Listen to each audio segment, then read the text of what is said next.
Nepal, what happens? People who have certain capital to invest, there are only three traditional areas, right? Either you put your money in the bank, because a lot of times FD rates are pretty high compared to many other countries, or stock markets, or real estate, right? I think those are the three traditional kind of areas. My business development is quite different from maybe your media company, because for you it's about clients and your content and things like this. But we are financiers, right? We invest, we try to create value through different angles. But I don't go and run the companies that I invest in. But I think the real challenge comes after you invest. Okay. Because no matter how good your due diligence is, it's not an exit in the sense like you invest in the tech company, you wait to 5 years and then you dilute 30% and then you may, right? So it's different, right? The investors won't find that a very good deal for them. Okay. It would be a difficult sell. So does your fund also comes with a timeline, for example? Because as per my research, all the FDIs, all the big investment, they have a typical lifespan of 5 to 10 years, right? Right.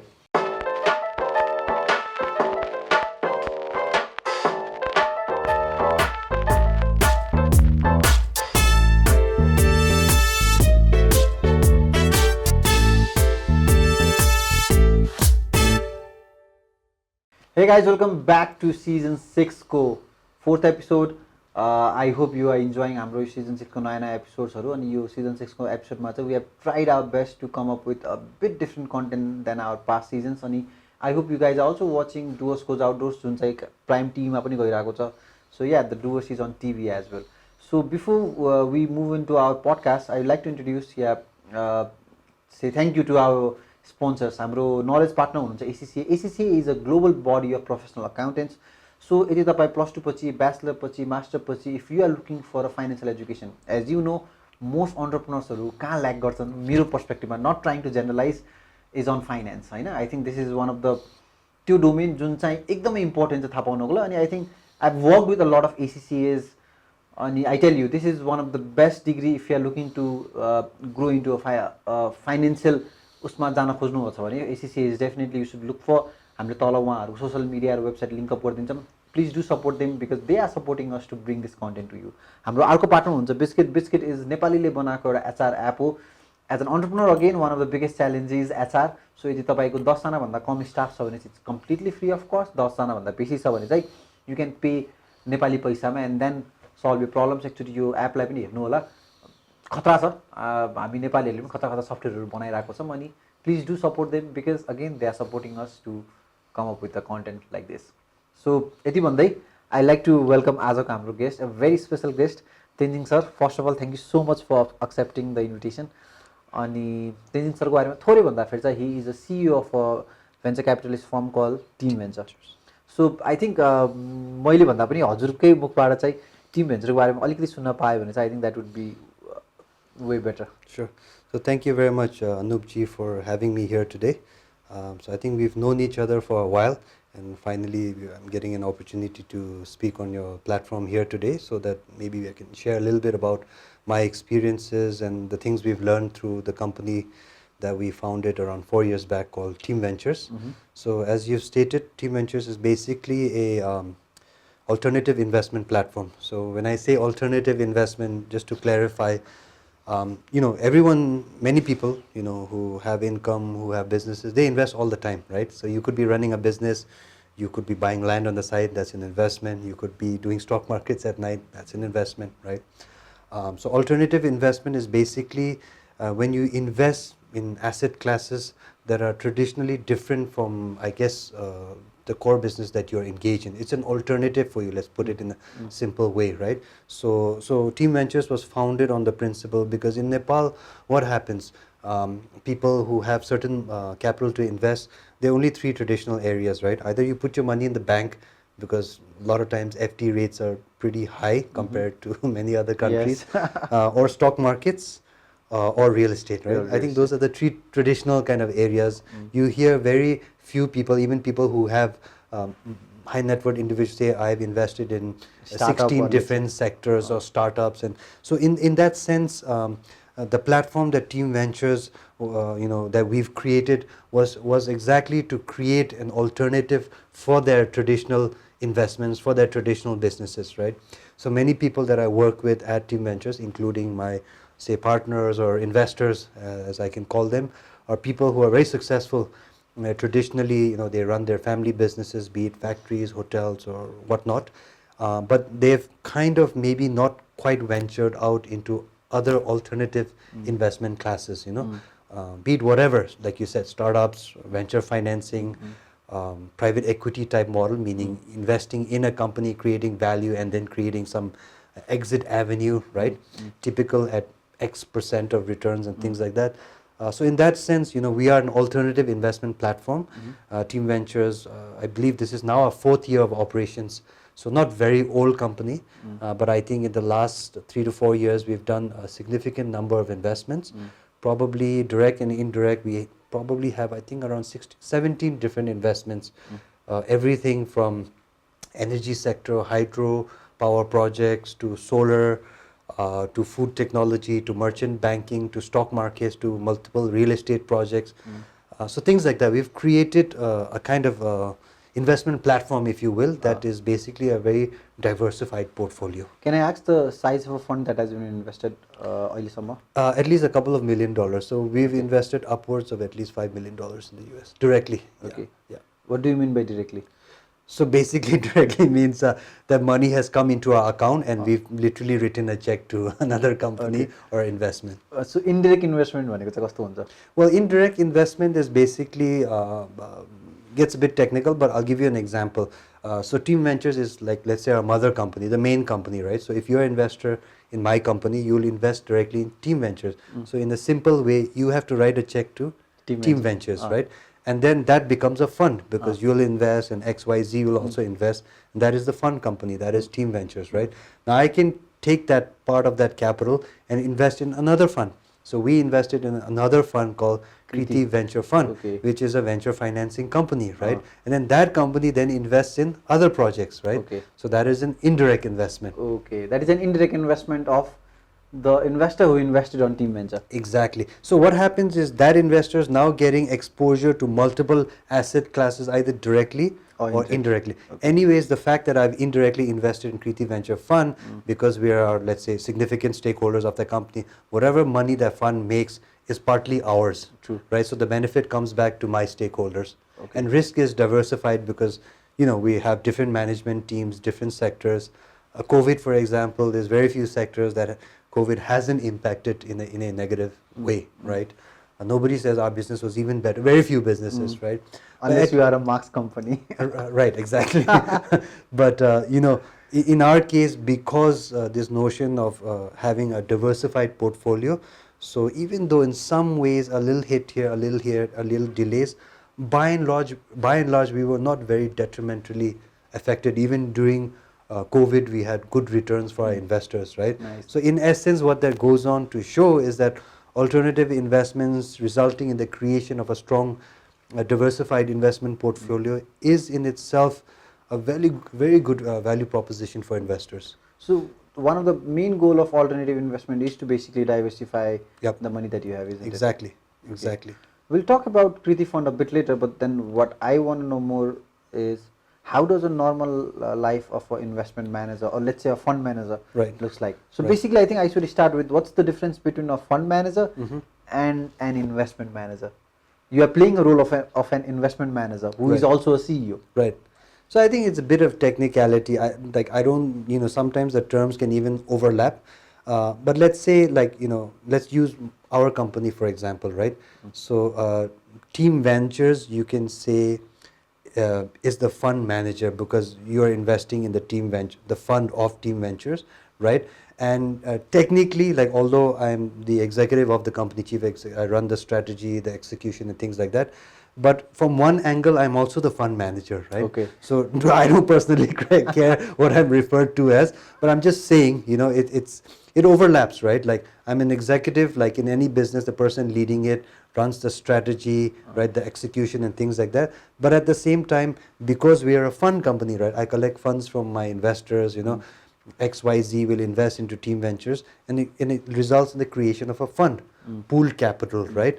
And then I'm managing that fund. I'm deciding how much percentage we should divert to hydro versus venture financing versus XYZ, right? So I'm technically also a fund manager, right?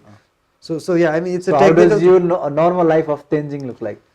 I wish there was a normal or typical day, but just to give a sense maybe for your viewers,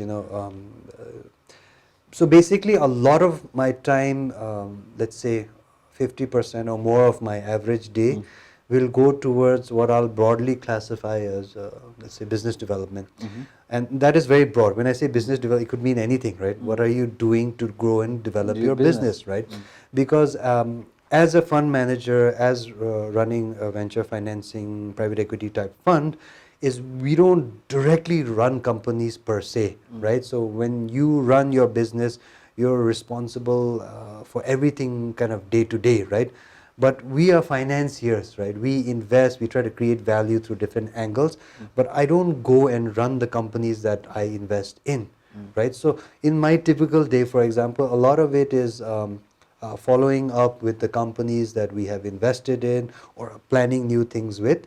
And that could mean engaging at board meetings, so decision-making apparatus. We are formally part of that.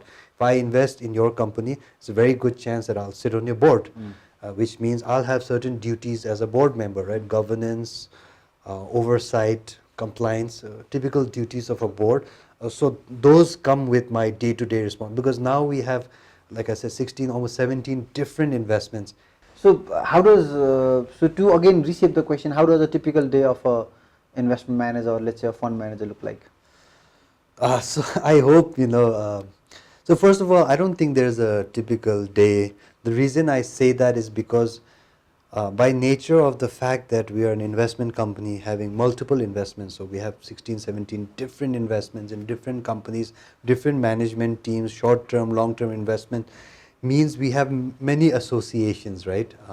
So in that sense, by virtue of the fact that you have many associations, means it's somewhat hard to predict a typical day, because certain projects could require a lot of attention and time versus others could be in somewhat kind of autopilot mode, which is, when I say autopilot, is more like you attend your monthly, bi-monthly meetings. So that's kind of autopilot. You're going there from a governance, board type perspective, but the day-to-day you're not that worried, right? Versus if I invest in a startup, like good idea, good founder, but the revenue model is not even proven. Now I got to give a lot of time, much higher, right? So that's why I said it's hard to predict a typical day. But if I were to give a sense, basically in any given day, let's say at least 40-50% of my day, so around half my day would be engaged in what I'll broadly call business development. So in business development, because we are investment firm company, my business development is quite different from maybe your media company. True. Because for you it's about clients and your content and things like this. I don't have clients, nor do I have content to sell, right? I have investments, I need to raise funds, I need to make sure that our investments are executed well, so we can either make good returns or good exits, right? So it's a lot about overseeing. In terms of my business development, so we don't have a marketing or sales team, right? So part of the marketing and sales arm of an investment company is all about your network and relationship management in the broader kind of business ecosystem, right?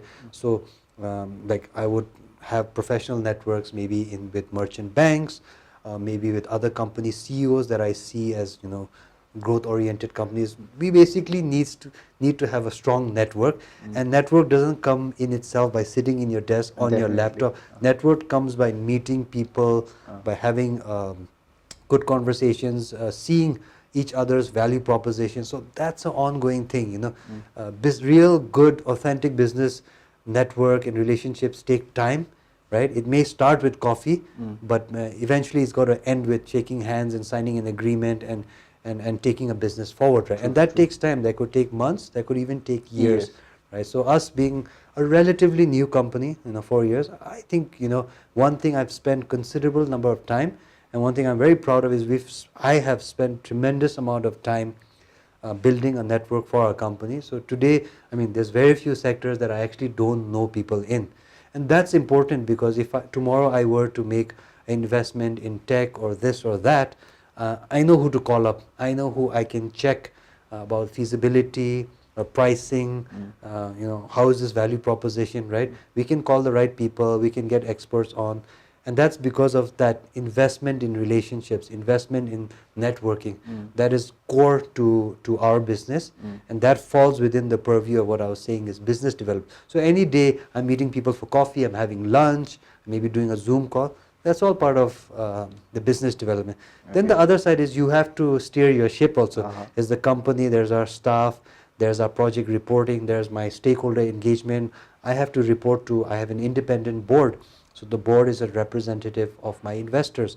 There's 5 people. I need to make sure that they know how our projects are going, how our portfolio is doing, right? So reporting, emailing, updates, whatnot, right? A certain amount of time each day, office management and thing, financial bookkeeping, just the basic things that every business you need to look up. Because it's a business on its own. Exactly, exactly.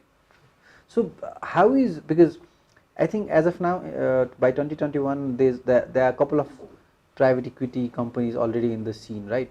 I think you guys recently started association as well. Right.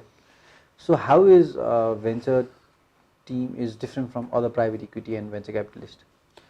Good question. So it's a handful, meaning there's not too many to refer to. So I can list a couple right away. There's Dolma Impact Fund, there's Business Oxygen, BO2, there's One to Watch, there's TNA or True North Associates, and then there's us, Team Ventures. So for example, there's 5 what I would call professional investment companies, right? Impact investing, private equity, whatever you want to call it, right? So there's 5. There are a few more, but I think they are only limited to seed investing. Exactly. Just a small amount of. Right. There's a few more, but basically these are the, at least say kind of somewhat like sizable funds at the forefront of PE and VC in Nepal, right? And as you've pointed out a couple of months ago, we have started an association called NPEA, stands for Nepal Private Equity Association. So now it's a properly registered entity with a mandate to further the kind of PE and VC industry in Nepal, right? Till date, we don't have such an association, but because this industry is so new and because the opportunities are big and out there, so without having some kind of like office secretariat to take the joint mandate of the entire industry and drive it forward, lobby with the government and bring more awareness to the public, to other stakeholders, that's basically the mandate of this organization. So it's a joint multi-stakeholder led organization. 5 organizations came together to found it, but we are open to membership, and in fact, many other companies have already joined as we speak. It's not about size, where banks are joining, merchant banks are joining. I believe some of the other smaller funds are also joining. We want the entire ecosystem of PE VC to be very much engaged with this new association. So how is Team Venture different from other private equity in the scene? So for one obvious one is we are a total local onshore fund, right? So meaning one is, in my case, Team Ventures, we are all local investors, right? So let's compare to an FDI fund like Dolma. Their funds are from abroad, right? So they are institutional funds that they are managing, whether it's from Europe or elsewhere, right? So that's FDI. So to further explain to your viewers, one example could be, when funds come from abroad, there are certain rules and regulations that the Nepal Rashtra Bank NRB puts forward, right? So currently, I believe, for example, there is a minimum investment required of $500,000, right? 5 crores Nepali. Exactly, minimum 5 crores Nepali. So some people from our industry, or many people, feel that that's in somewhat unnecessary regulation, because what if there's an amazing new company, a startup that only requires 1 crore, 50 crore, very likely, right? So they don't need the 5 crores. So that immediately removes them off the list, because the minimum capital through an FDI route has to be $500,000, right? So in that sense, that's indirectly discouraging investments in that SME space, right? What if a company only needs 2 crores? right? Because now the NRB has said that. But is it an opportunity for a local fund like you? Exactly. So it's an opportunity, but I don't see this as an opportunity versus loss, right? I believe there are more advantages to allowing more FDI to come into Nepal. I'm saying that even as a local fund, I would want to see more international players in this space, PE, VC, professional investors coming into Nepal, right? So it's not about the amount. If you look at the technology, the know-how, the access to international markets, how many Nepalese businesses do you know, right? There is catering to the international markets, whether it's selling products or service to the international. Very few, right? All I know is why. So when you think of like international players coming in, whether it's investors, PE, VC players, when they come in, it gives you that access to international markets. It's not just how much capital or $1 million that they're bringing in. It's their network, it's their technology know-how, right? So if there was a big, let's say, tech-focused PE or VC fund, there are many international, right? They're only focused, right? Now imagine their know-how, access to technology players abroad, and bringing that kind of technology know-how into Nepal, and how that could benefit with the local technology partner. Very much needed, right? So I don't just look at it as like what advantage. I'm saying like even as a local investor based here in Nepal, that we need international investors, not just for the capital, but more for the other benefits that they could very much bring along. Can a private equity not play the both role? For example, you can also invest the locally sourced fund, at the same time also act as can also attract foreign investors and inject that money to our local businesses. Well, absolutely, right? So for example, like we've invested locally, we are a local fund, right? Local investors. And can you not bring foreign investment? Absolutely. I mean, we are constantly in talk. So as we speak also, we are in talk with international investors in ventures that we've invested in. So no doubt, I'm 100% confident it's a matter of time, international investors or international companies will come into. A few already have, you're aware, right? Yes. It's just that we need a sizable number, right, in order to have big impact is what I'm pointing to. So it's just a matter of time. It's going to happen. My only hope is that it happens sooner than later. And I think that's where the association will play a big role. Absolutely. Absolutely. So that's very important, right? Because when there's an association, there's one common voice representing the industry, right? And the scene becomes looks more stable and prominent, right? Exactly. So what makes you excited about investing beside diversification? Well, I think before our show started, I was telling you earlier, right? I'm biased as being an investor, but in my own biased view, I think being an investor is probably one of the best jobs in the world, right? And I say that knowing I'm probably biased, but I'll explain to you why, right? See, when you are an investor, for example, in the case of Team Ventures, I'm representing the company. We are sector agnostic, right? Meaning we can invest in everything, every sector, from hydro to stock markets to real estate to just about anything. I could invest in a brand new idea that we chat about today, or in an old company that's been running for 20 years, right? So what makes it interesting and exciting for me is, number one, is that the learning opportunity is huge. No matter, I could be an investor having done this for 20 years, every day there's a new learning opportunity for me, right?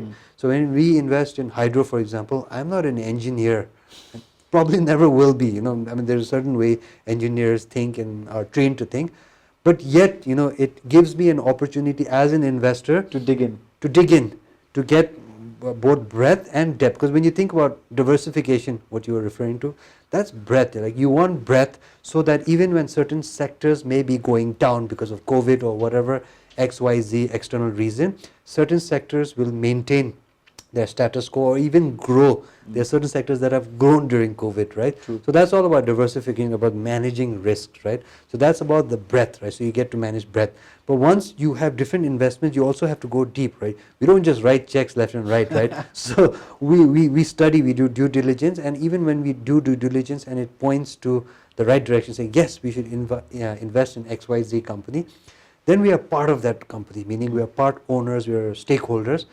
Means we are actively involved as a stakeholder, whether it's at a board level or governance level or management support, or in countries like Nepal, typically the hand holding is a little more than in advanced economies, because right now in Nepal most sectors are still virgin sectors, right? True. How many sectors are fully developed that None. have hit their peak? Almost none, right? So what that means is when investors invest in particular sectors of business, there's a lot of opportunity to add value, not only through your capital injection by writing checks, but more so by bringing your network, bringing in governance, standard operating systems and things like that. I feel like you were asking earlier, what's a typical day? I have to actually spend a lot of time in many ways kind of hand-holding companies that we invest in, and that's just the nature of where business is in Nepal, right?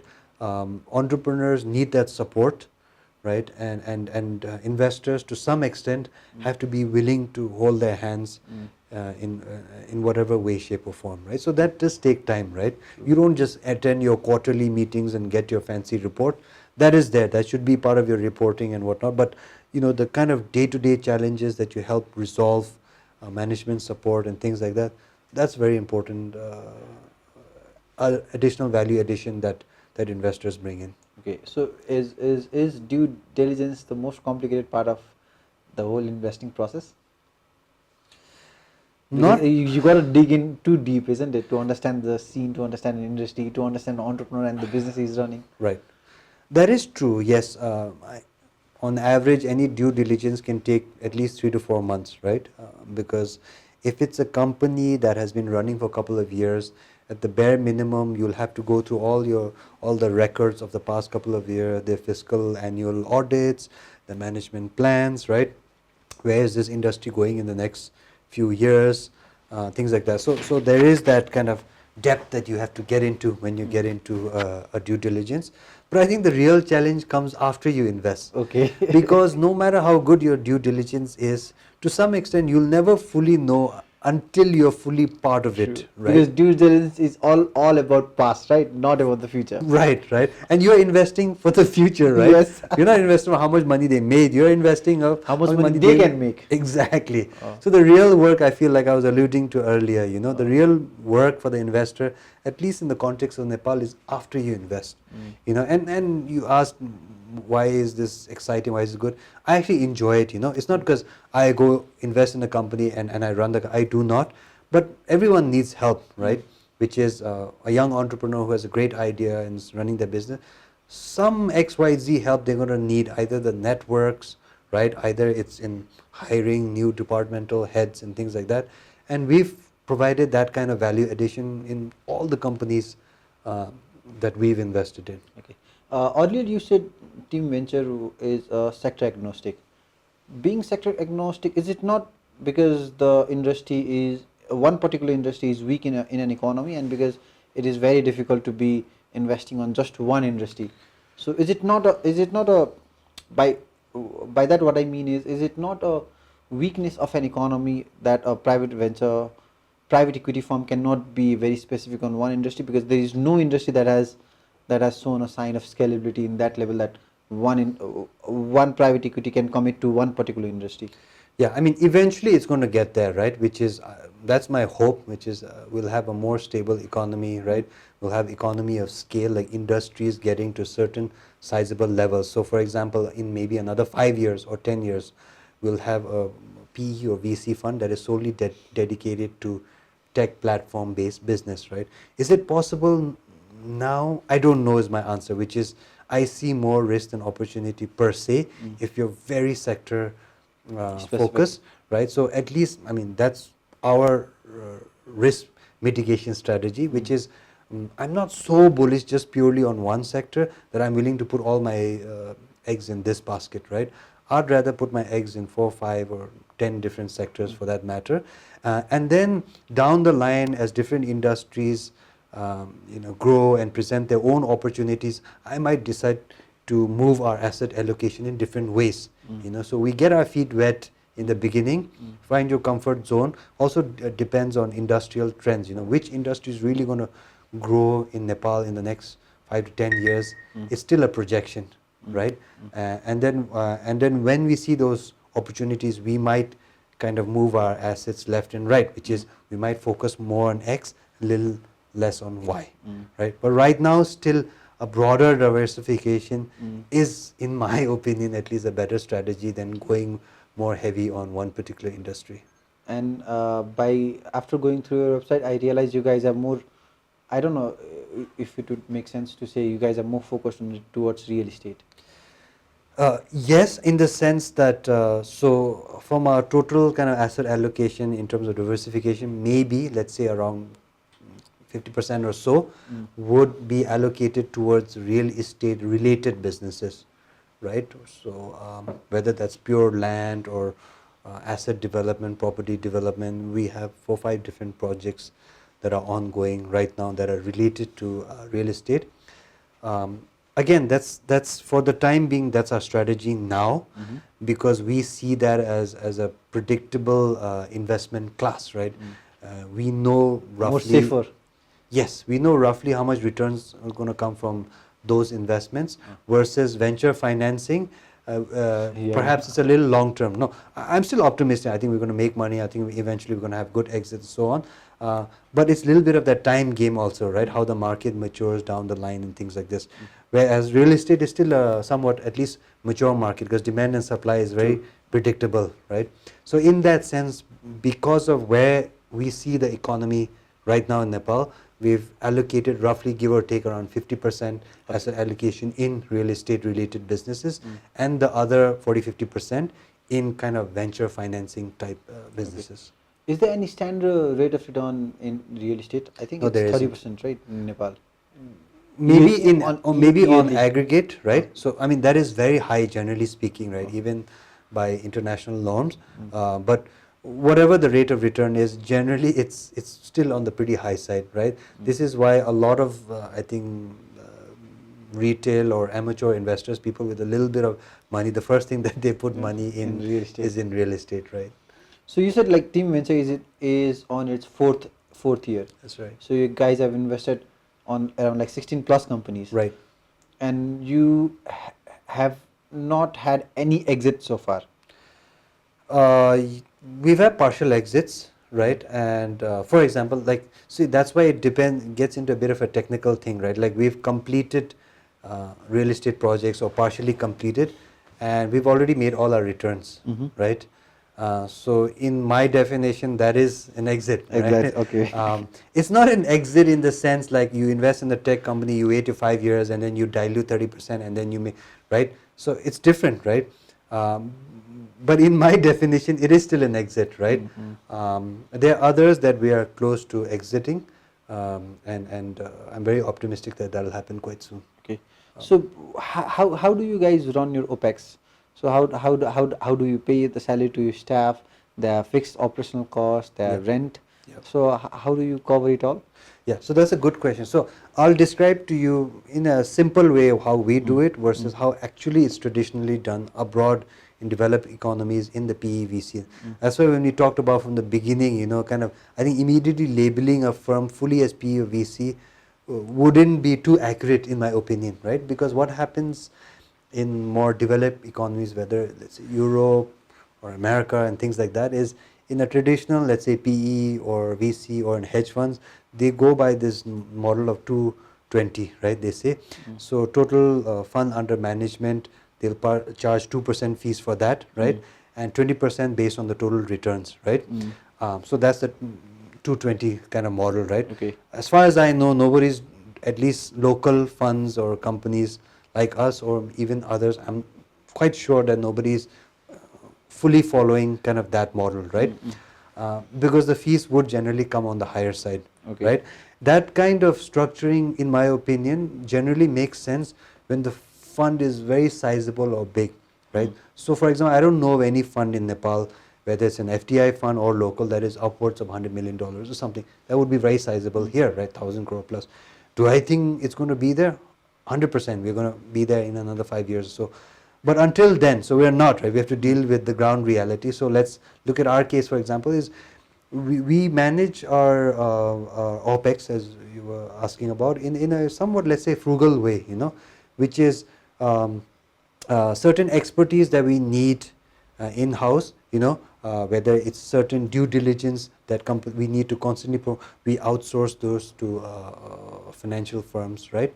We have our core management and administrative support staff because there are so many investments, so you need to oversee those, and we have that there, and then we have a small office to look after, but that results in overall a very low kind of OPEX model, right? And in the end, in your books, when you are positive and resulting in good returns for your investment, at least that is my core objective as a fund manager, as the CEO of our company, right? So that has worked out fine for us.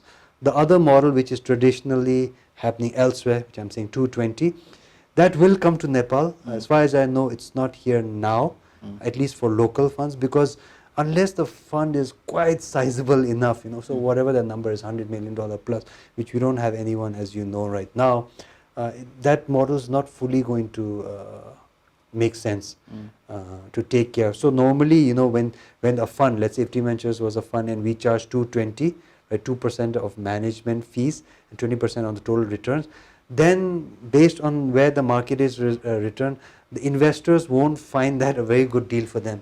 Okay. In that, it would be a difficult sell. So you have to settle for less as a for the time being, because of where the manager. industry is right now. For the time being, right? Do I think we'll get to that model down the line as we get more sizable funds? Because you were asking about those international. When they come, they will come with that model, because they're not going to come with like $2 million or $5 million, right? They're going to come with at least a XYZ, like sizable, which would result in a big fund locally. So they can charge those global norms and standards. They can go by those, right? As of where the industry stands right now, at least locally, as to local companies like us, we just cannot charge in that respect right now, because the scale is not there yet. Okay. So does your fund also comes with a timeline, for example? Because as per my research, all the FDIs, all the big investment, they have a typical lifespan of 5 to 10 years, right? Right.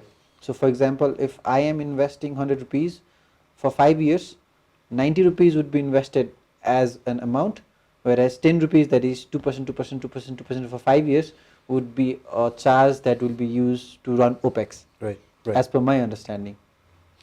So yeah, like I said, as far as local investors go, so it depends on which angle you look from. From my angle, it's an advantage, right? Because how come it's an advantage? It's an advantage because I can choose either or, right?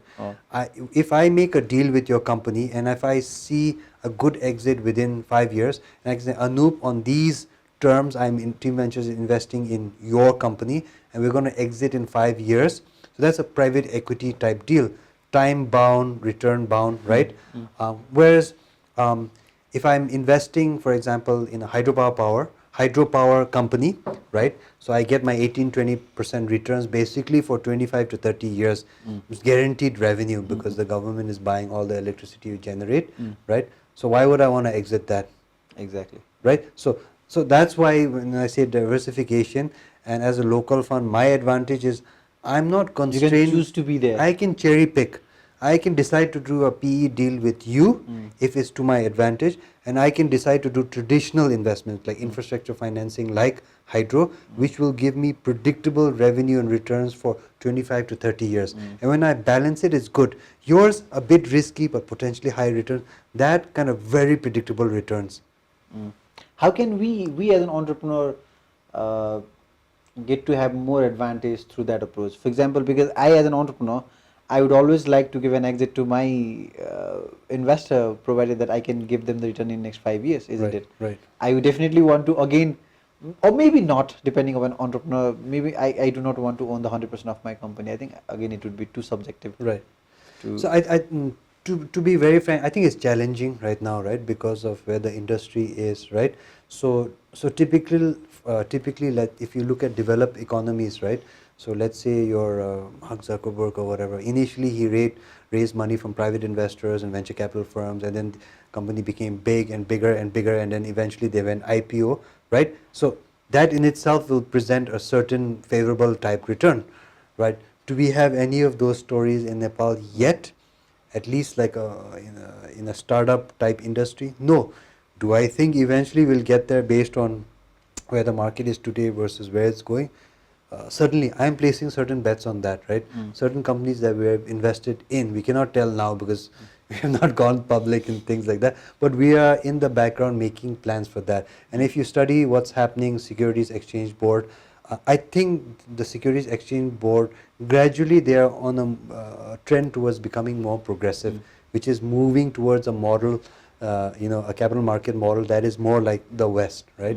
So today, this morning, I just came from issue manager signing ceremony whereby one of the local cement companies would for the first time be listed in the stock market through what's called the book building method, which means stocks would not be listed at 100 rupees per share. That was what has been happening to. So you hardly hear of mega IPOs in Nepal, right? Yes. But this company, for example, would be listing at whatever price that is eventually decided upon. So it would be at least a couple of 100 rupees, right? So now real sector economies will be entering the stock market like this, and definitely down the line. Now whether it will take 4 years, 5 years, 7 years, I don't know. But in the foreseeable future, if it's an investor with little long-term mindset, it's definitely going to happen. So as an exit, right, you could invest in a Nepalese startup, X number of crores, invest, create value through book building method, eventually even take that company publicly listed in the Nepalese stock market, and both the entrepreneur, the founder and the investor could make very good returns. But then they will generally come, the company going public will generally keep the investor and the entrepreneur on a lock-in period for a couple of years. There's a certain lock-in period, yeah. There's a certain lock-in period. Which is more profitable for you as an investor, stock or real estate? Because I definitely not That's a startup. that would be a very speculative thing to comment on, because I'll say it depends on the cycle and the project and things like that, right? As we speak right now, we are. What makes you all? Let's say, let me reframe the question. What makes you more excited? Which either investing on real estate or on stock? So just as an industry, frankly, I'm not so attached to this or the other, right? What I will say is I'm more interested by the opportunity to take our investments to a public capital market. That is more exciting. Day-to-day kind of stock trading, it's just like legalized gambling, basically, right? So yeah, some people like it. I mean, it's okay for me. In the cases of real estate, for example, having organized real estate projects is limited in Nepal. Now, a lot of people buy land in open areas, wait for the rates to increase. Is that a very organized kind of thing? Not really, or at least it's not very exciting for me. So we specifically try to engage more in developing properties, right? So in that sense, not only do you have predictable returns, because once you develop a certain asset, what kind of revenue you can get. So that's good for my investors, because we know we'll make 30, 40, 50% returns, right, from a particular project, and we can exit in 2.5 years, whatever the duration of that project is. So there's a predictable return time frame, right? With stock market, it's a day-to-day hassle. It goes up, it goes down. Like as we speak now, right now, in the last few months, we've kind of had a boom market, right? A very bullish market. Yes. A lot of IPOs, a lot of people, yes, have made good money in stock market. Good for them. But as stock market tends to go in cycle in Nepal every 3-4 years, so it's a matter of time. Probably in another couple of months, market will probably go down, right? So again, I wouldn't want to have too much money in that particular asset class, right? Okay. There is this one term that I came across, hurdle rate. Okay, can you say a bit? Can you enlighten our viewers about what hurdle rate is in private equity? In a very kind of simple kind of explanation, is basically the minimum return rate, right? So if I was managing ANUP's money, right, your 1 crore rupees, and I'm your fund manager now, right? I took your money and you put it in the team fund, right? And if we agree to contractually that the minimum hurdle rate is 11%, right? So that's the minimum that I have to perform as your fund manager. If I'm not able to give you the 11% return, then my whatever XX pay doesn't kick in. Okay. So remember we were talking about the 220 model, yes, right? So 2% either way, down market, up market, you have to, because I have my overheads to take care of, right? I've got experts, I've got this, I've got overheads, fancy offices to take care. Typically in the West, that's what Yes. happens. But the 20%, if we have a hurdle rate of say 11%, now if I'm not able to deliver the 11% hurdle rate to ANUP as an investor, then my 20%, which is actually incentive, right, for me to perform well as your fund, won't actually apply. Okay. So is there any specific hurdle rate in team venture? No. Okay. Because for different reasons. I know people who have done that in Nepal in the past, and funds have failed within the first 2-3 years. Right? Okay. The good thing is now we're 4 years, we are a profitable fund, so I don't now have to worry about hurdle rates, because even if we had a 10, 11, 12% hurdle rate, you can be sure we have a much higher kind of return than that for our investors, right? In our case, we don't have hurdle rate, because we knew when we started this 4 years ago that anyways the first 1 to 3 years as a fund, it would take certain time to create value to become profitable. Luckily, we are in that state right now, but it would, in my opinion, not be a very wise decision to put kind of especially high hurdle rates in economy like Nepal. But will not that be a risky for an investor to not commit to a specific hurdle rate before investing? Well, by general principle, high risk means high return, right? As a general. So, if you are a very conservative investor, the way you think about your money and returns, then probably you should not put money in PE and VC. Okay. If that's how you are as an investor, right? Maybe then you put your money in bonds or FDs or whatever, right? Venture financing, by very definition and nature, involves certain risks, right? So as they say, like in the West, right, like if a private equity, whatever venture capital fund invests in 10 companies, they kind of expect like 6, 7, they'll actually lose their core principal amount. Like they will lose it, they will not get any return. But that 1 or 2 from that 10 will make it so big, it'll give them whatever XXX% return, it'll make up for those losses. So that basically shows that you are by nature taking a big risk, right? Many of the investments that that you will invest will never even become profitable. In fact, the company will probably liquidate or something like that. Or might even go bankrupt. Exactly. So, for example, if there is a hurdle rate of 11% and you are delivering 15% to your investor, will there be an additional incentive to a fund manager or someone because on you your crossed job the profile? 11? Yes. No, I don't think so. I don't think so. Okay, the 20% profit Yeah. will not go 20 No, or 22. no. And that's already pretty high if you think about it, right? And then do the basic math. Like in Nepal, it's hard for us to visualize because we don't have these mega type funds. But most funds that you look at abroad are at the very least, couple of $100 million, billion. Some are hundreds of billions. Now look at do the 220 and just do the math on how much they could be earning, right? So it's huge. I mean, it's a very big industry, the PE and VC industry. I did my research and I found out that in US 50% more companies are backed by private equity than public ones. It was like, because what I initially thought was generally the model of a private equity is you invest in a company and you take it to a public and then you exit from public money. But then in US the data is telling completely a different story, that 50% plus companies are backed by private equity than public ones. Right. Well, I mean, there is one exit option, right, which is a private equity or venture capital firm could invest and eventually result in that company going IPO, and they could get good returns partially or in full. So that is still there. Now, like you alluded to, probably more in the more like SMEs and startups get directly funded by PEs and VCs, right? And that's because that industry itself is so big. If you look at the total like capital being managed by PEs and VCs in development, it's huge, right?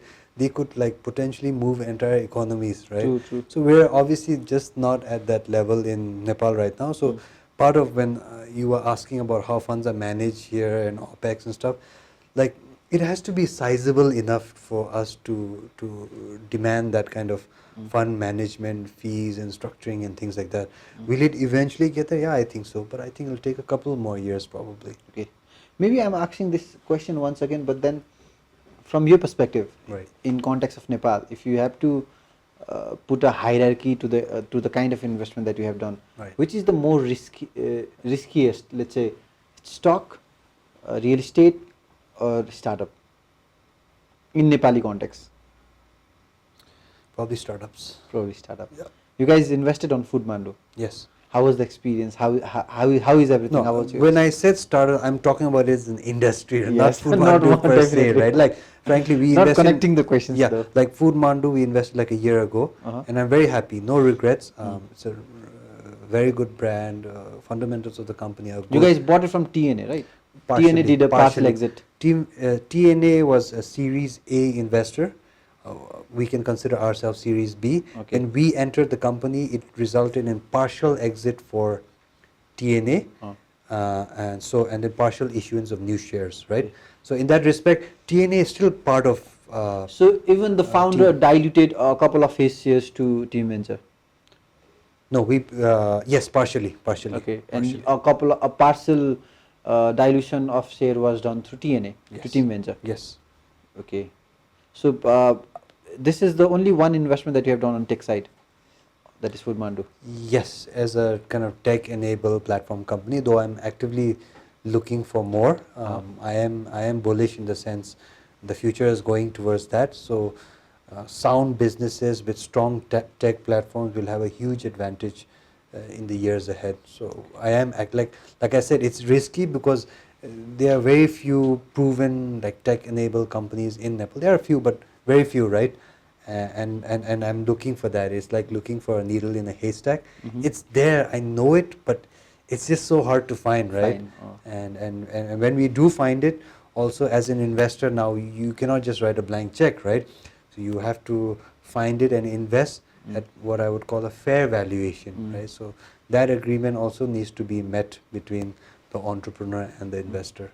I think it's quite complicated to value a tech company, right? Because Nepal is such a highly asset oriented industry where your valuation depends on the kind of asset that you have, the furnitures, the office space, the land that you own. But then in terms of us, like for example, if you take an example of business like ours, right, our asset are intellectual property. It's a digital asset, the subscribers that we have, the views that we get. So how do we like, what is the even reference that you can go back to for valuing companies like ours, a service company? Sure. So in a nutshell, I would say yes, you're right. It is challenging. I think is what you are alluding to. It's not a clear cut. The reason why it's challenging is if you look at like developed economies, there's a lot of precedents, right? Like there are always some similar company that has gone through another valuation exercise and whatnot, stock pricing, this and that. So when you have so much precedents, right? Whenever, for example, like in the courts, whenever there's no legal precedents at all, the judges are going to have a tough time on how exactly they should decide on the case, right? True. But when similar cases have been said, sentencing has been done, then you'll know, okay, for a similar crime, this much years was, you know what I mean? So similarly, like in the case of valuation in business in Nepal, we have limited precedents, and then worse off, even if there are some precedents, right? So people have made invested in certain tech companies, that information is not publicly available. True. Right? In the US, for example, I could subscribe to like a media information type company like Bloomberg, for example, and I could get so much data, and just based on that I could run pretty accurate like valuation exercises, right? It could give me like a lot of data, and but can you do that in Nepal? No. Right? So a little challenging because of those. So that's why like to strike the ideal deal is challenging, because we don't have precedents, right? So for service oriented business, which you are pointing to, it's challenging, because naturally what I find is if it's a startup, a new business, I find the entrepreneurs a little kind of attached to their businesses. True. So whenever you attach to something, your value is slightly inflated on what you think it's worth, right? Just from a pure emotional standpoint. True. And then we as investors, it's all about right pricing. True. Right? And then if you cannot match those two, then it's hard to strike a deal, right? It would be complicated to come to a common ground. Exactly. And how I see the country is going forward is, I think we are more of a service economy than product economy. It's very difficult to open a, let's say, a car production plant. Right. Then it is much easier to start a BPO that serves West customers, right? Right, exactly.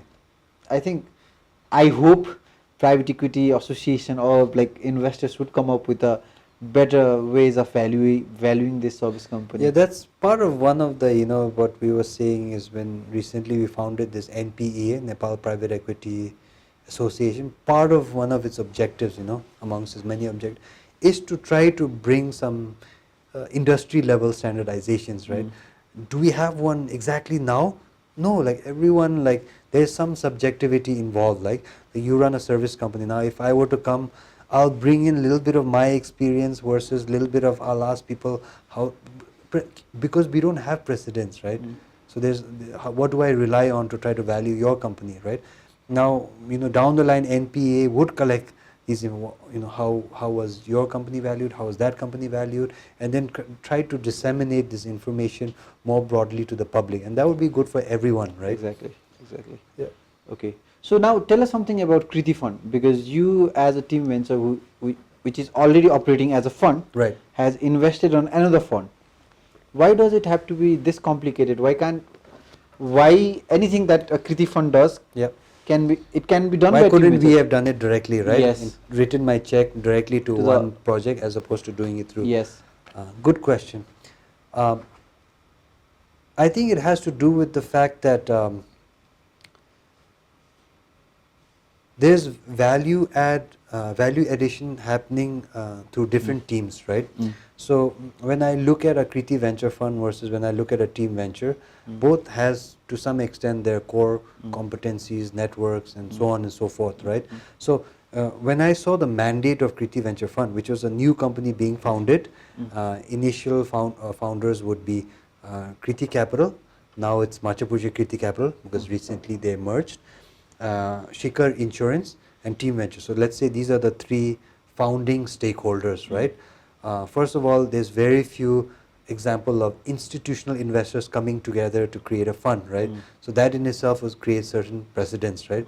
And then the value addition would be good because when institutional stakeholders come together, you get, generally speaking, again, better governance, better engagement, as opposed to just a bunch of friends coming together or individual level, because accountability is so much higher. Like if I bring my funds to Kriti Venture Fund, it's not my money per se, it's Team Ventures money. So that means my accountability is back to my stakeholders, right? So that's going to come with a certain accountability, certain professionalism. Same with Shikhar being a public company, same with Kriti, right? So when everything from how we run this fund, the accountability, the governance, everything generally is at a higher standard, right? So why would I do it through Kriti Venture Fund as opposed to directly? Is because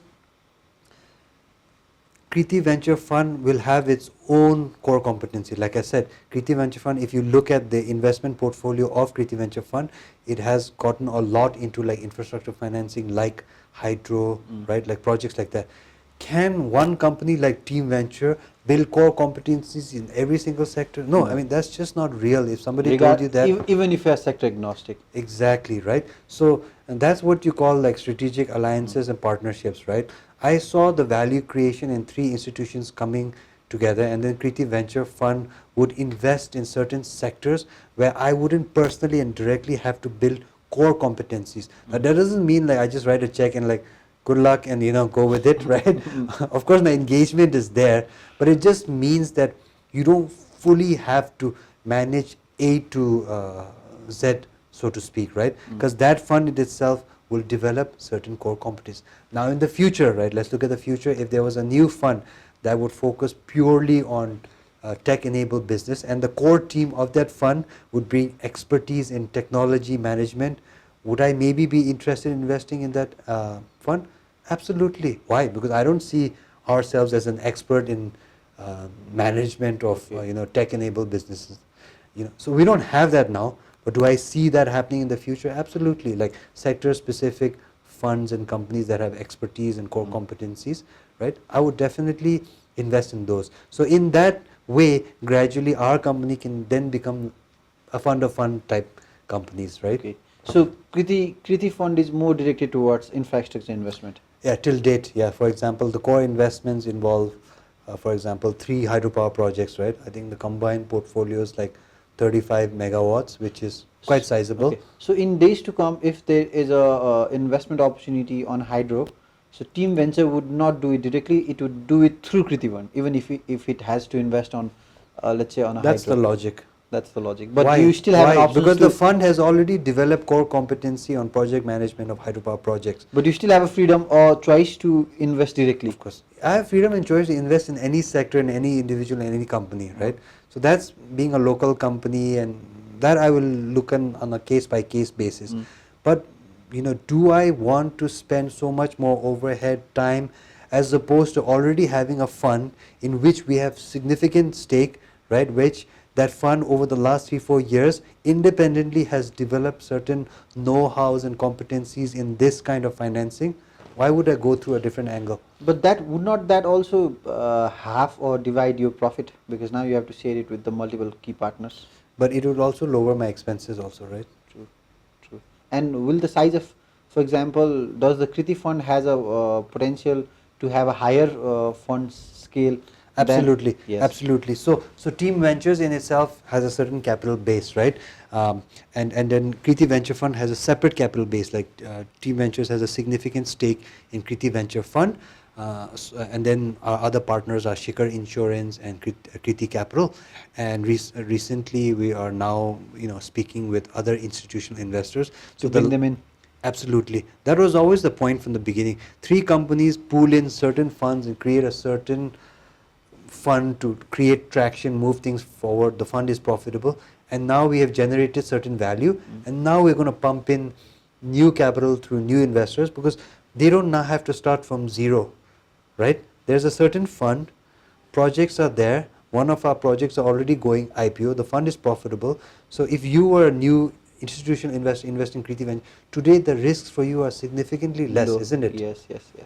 So the value proposition is clear for new investors, right? And there is this something unique that I found on private equity scene is, for example, I as a media company, I would not collaborate with another media company because there would be a conflict of interest. Right. But I as a private equity fund, Right. I can collaborate with any other private equity firm to create another fund to invest, because there is no conflict of interest. The only interest is more profit, more money. Exactly. That's why I like our job, right? Which is we don't have to restrict ourselves in any way, shape, or form, right? So like 2 hotels coming together, merging, kind of, because they are catering towards the same market, the same customer. We don't have to think of our jobs or our companies like that, right? True. Our marketplace is the whole investment marketplace, which is every sector and every business, right? So our business is all about collaboration. You asked me in the beginning, how do I spend my typical day? Very frankly, I spend a lot of time meeting people, finding avenues for collaboration, right? And that's not always going to result in a deal, because relationship building, networking is a very long-term game, very right? organic But game. for us, over the 4 years, if something small we've done right, these investments in time, in energy, in relationship building, in networking, today, so many good opportunities come to us. People want to work with us because we invested in it. It was like, investing, in It's like like a a plant, compound effect. Yeah, exactly. So those kind of things won't show on the balance sheet, True. but it's definitely valuable, right? And today, amazing opportunities, people we can call up, people that are optimistic, excited to work with us. It's all because we invested in these so-called business development, networking type activities. Okay, nice. So we are almost on the last phase of our podcast. So my another question would be, what are you excited about, or what are you more skeptical about the Nepalese economy from your perspective of investing? Wow, that's a you made that a last but a very complicated. It's not last. question. There are a couple of more last questions. Because then that involves a whole kind of macroeconomic type analysis, right? So here's the way I look at it.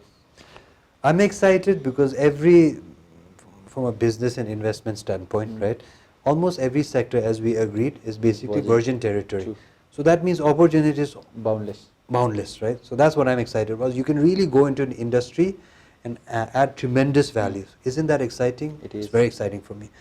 What am I slightly skeptical, cynical, or about slightly is stability, right? Because we as entrepreneurs, as business people, we don't have that much control or influence over policy, right?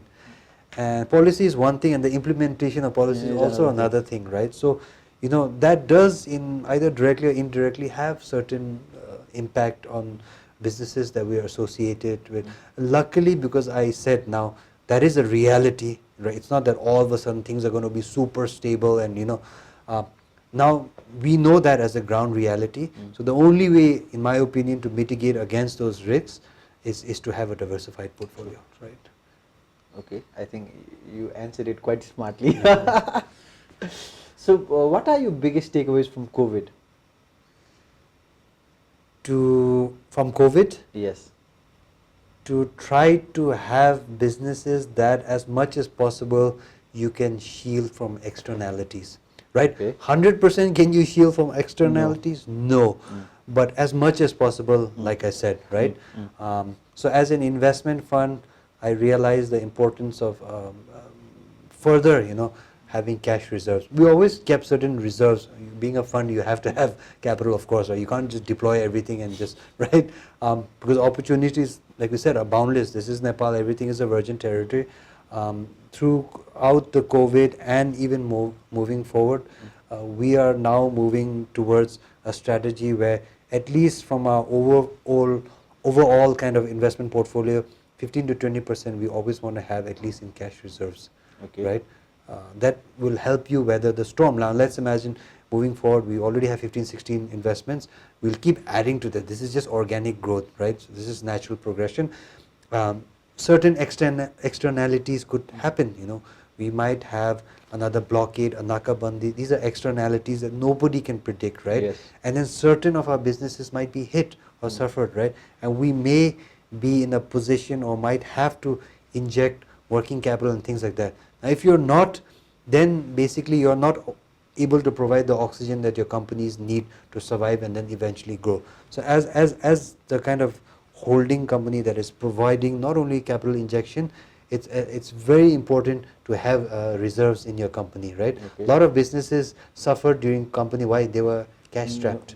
No liquidity. Right? Yes. So liquidity is very important for us. And we've always maintained certain liquidity, but I think COVID has taught me further and convinced me to have further bigger liquidity, larger liquidity than we were anticipating before COVID. Okay. I just remember a question I wanted to ask you earlier. Do you ever see companies like yours going public? Team Ventures? Yes. No immediate plans, so no would be the answer for at least the next couple of years. But subsidiary companies, so for example, Kriti Venture Fund, in fact, it will go public is what I can tell you. Now, when in 2 years, 3 years is a matter of strategic timing and stuff. But you can be assured we are already in the plan in terms of taking it public. Okay. So if there's precedence for that in Nepal, so okay, it's not the first time that we're doing it. So we're pretty confident that we can make it a successful public listing company in the next coming 2-3 years. Yeah. Okay. If you can tell me 3 things that you look in entrepreneurs or in business before investing. Sure. So I think one key thing would be commercial viability, right? And by that I mean is the scalability. How well, scalability comes later, right? Meaning, because see, if it's just a brand new, you need to ask yourself whether even how the business generates revenue is even clear. If that's not clear, how can you think about scalability, right? Yes. So how actually does the business make money, that is very important, the commercial aspects, right? And then 2 is the people side, the soft side, So who's managing this business, who's leading, what is their passion, what is their zeal, and most importantly, what is their commitment. So one of the things I've learned is, startup people in Nepal, and I don't blame them, because it's not a fully thriving scene. True. So it's difficult for you to cover your own overheads, your own personal expenses and things like that. So what do individual entrepreneurs do to mitigate that risk? They have 2 or 3 other side jobs. So I've met people in startup conferences, meetings like, oh, morning I teach in college, afternoon I run my business, evening I do XYZ. And my kind of reaction is kind of like, are you Superman or a woman? Like, how do you do this? Like, you have a new business, which is a new value proposition that requires all your time, energy and engagement, and it's almost just not possible, right? And so that's one. So how committed is this person, right? And when you are stretching yourself too thin with too many things going on, that is a bit of a red flag for me, right? So that's so there's commercial viability, the assessment of the entrepreneur, the founder, or whoever's that actually running the business. And then generally is where that particular business or venture falls in the broader context of things, right? So, if you're introducing me a really cool idea, but Nepal is just not ready for it, it's maybe there are no customer segments for it, or we're just not there in the market side, so maybe you're too early, right? So that is more of a macroeconomic. Where is your proposition in the context of the broader kind of Nepalese ecosystem, right? So that's not just about your business per se. It's taking your business or your idea in the context of broader Nepalese kind of ecosystem, right? And whether the timing is right, whether I like your idea. Yes, it'll probably make money, but you should probably wait off another year in terms of timing and see things out. Could be a reaction. Doesn't mean your idea was bad or your concept was bad. Maybe it's a really good concept, and maybe you are the perfect guy, you have the know-how, but just the timing cycle in terms of your proposition and where it fits in the broader ecosystem. So that also, those are like macroeconomic indicators and things like that, right? Okay. So a lot of our viewers are to be entrepreneurs and entrepreneurs. So for example, there is this a guy or girl with an amazing idea, already a proven revenue model, and if they want to get connected with you, what would be a right approach? Please reach out. You said they have a proven revenue model and they're a great guy or girl in terms of, I guess you're saying they're passionate, right? They know a bit about how to run their business.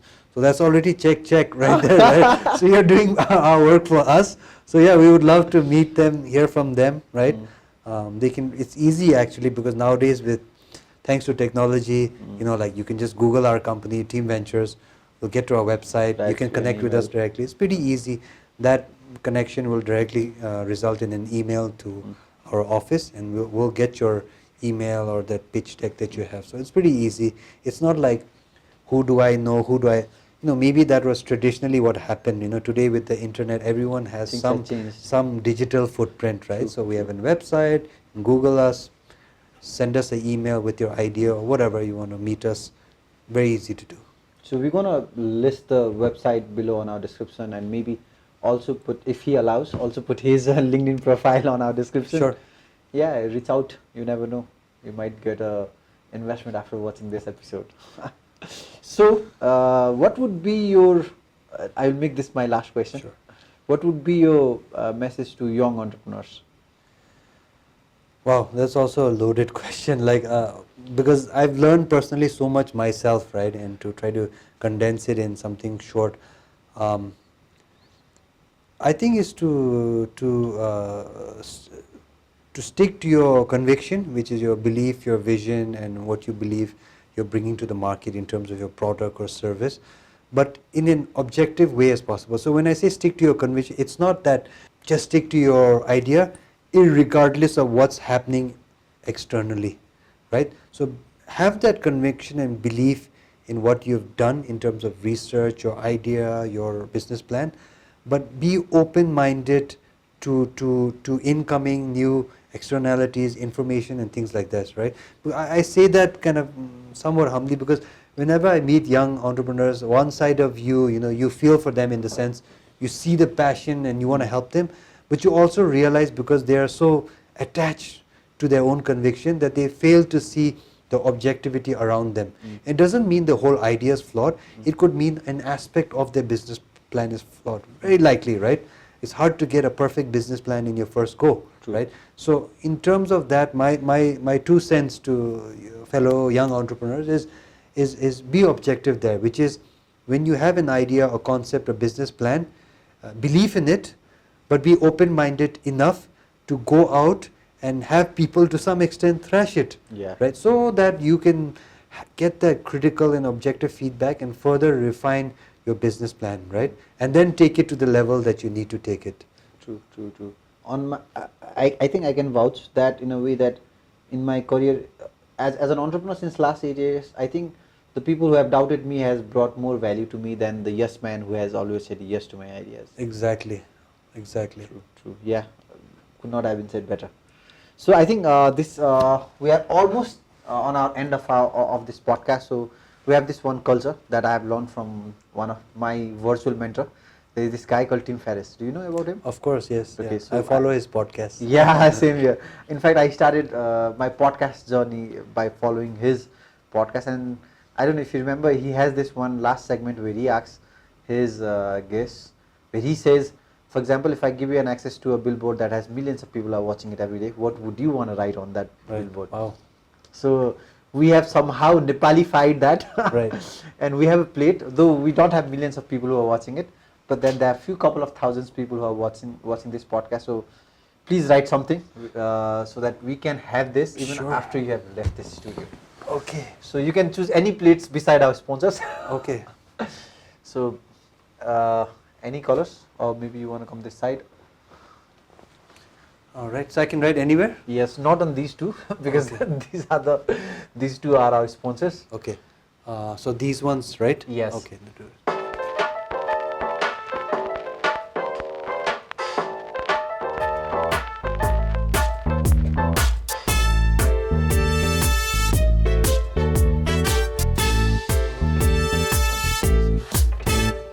So you have to explain what you wrote. I wrote stay fresh, stay objective. Okay. You know, I mean, you want to stay fresh in the sense you want to always know what's going on, right? But you also want to be objective, right? So like I was saying in my 2 cents to fellow entrepreneurs, you know your self-worth, believe in your convictions, but always leave that cushion in terms of getting critical feedback and opinion and advice from others, especially those who will doubt you, not just in a pessimistic way, but people who've been there and done it, So I always respect, like you were asking earlier about what's the value of collaborating with the other fund when you can just write a check directly.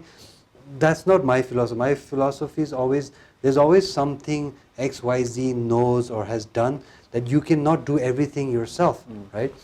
So infrastructure financing is pretty complicated in many ways, right? And would I want to do that infrastructure financing in a collaborative institutional way as opposed to just purely doing it directly from my company? You bet, right? And in the future there could be another sector where other institutions come together to try to create value and mitigate risk. Would I want to do collaboration there? Absolutely, right? So this sense of humility that you cannot be fresh, be relevant, like read, build a brand, believe in yourself, all the things that you need for your own self-confidence and for your company, but at the same time be open to these collaborations, to this new incoming information, right? And for that I think you have to be objective, right? True. Well said. Yeah. Well said. I think I just realized that we did the whole podcast in English. So generally we do our podcast in Nepali, but then I hope the people who are already watching us, the language will not be a problem. So yeah, यति भन्दै I think टन्नै कुरा गऱ्यौँ हामीले. We have talked about a lot of things. There are tons of takeaways. I don't even want to repeat the takeaways because there are tons. Even as someone, as an entrepreneur like me, the podcast was more or less like a therapy because I think yo podcast गरेको सबभन्दा best फाइदा चाहिँ के हुँदो रहेछ भन्दाखेरि चाहिँ you get to invite people and the podcast becomes kind of a consulting you get to have for free. For which generally you have to pay people. So yeah, I think to all fellow entrepreneurs, I think नेपालको सिन चाहिँ पहिला जस्तो रहेन कि नेपालमा केही छैन भनेर. हुन त हामीले भनिरहेको छौँ कि नेपालमा टन्नै भर्जिन इन्डस्ट्री छ, तर त्यो रियलाइज गर्नु पनि खतरा कुरा हो. अनि उहाँ जस्तै टन्नै प्राइभेट इक्विटी फन्ड्सहरू आइसकेको छन् to invest, to support, to empower entrepreneurs, because I think in next 5 years we will be seeing a lot of unicorn maybe नेपालबाट पनि, जो चाहिँ ग्लोबली नै एउटा पर्टिकुलर सर्भिस एउटा पर्टिकुलर आइडिया लिएर कम्पिट गरिरहेको छन्. I think that's the future we all should eye on. अनि नेपालबाट टन्नै अपर्च्युनिटी छ. डुवर हुनु पऱ्यो, you have to do something executed. अनि I think they are already amazing institutions to support you. So यति भन्दै thank you so much. Will be back again with another amazing episode. Till then you guys take care. By by.